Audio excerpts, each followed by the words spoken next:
Nicole Croisille est morte à l'âge de 88 ans.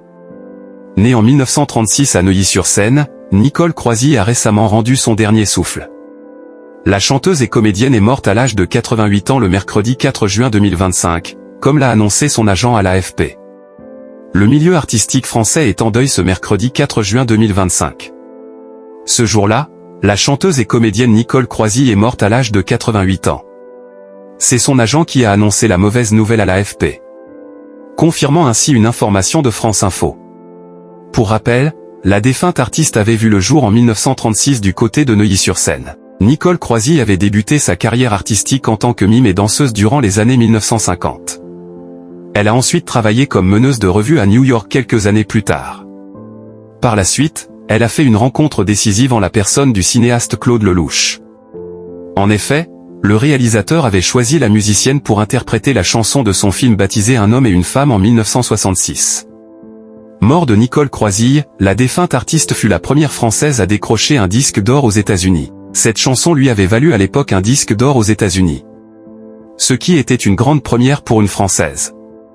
Il faudra néanmoins attendre les années 70 pour qu'elle parvienne enfin à s'imposer sur la scène de la chanson populaire. Avec des titres inoubliables comme « Parlez-moi de lui »,« Une femme avec toi »,« Téléphone-moi » ou bien encore « Danser pour moi ».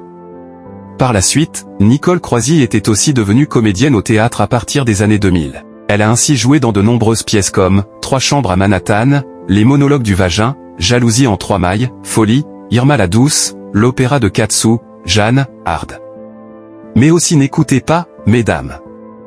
Durant sa carrière d'actrice, Nicole Croisille a également participé à plusieurs fictions télévisées.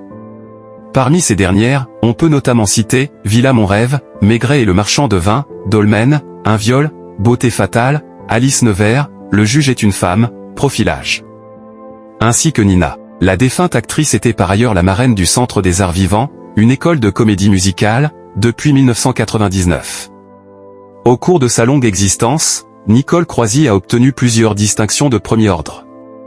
Elle a notamment été faite chevalière de la Légion d'honneur le 15 décembre 2010. Un titre qui lui a été remis par Frédéric Mitterrand, qui occupait alors le poste de ministre de la Culture. 12 ans plus tard, elle fut élevée au grade de commandeur de l'Ordre des Arts et des Lettres.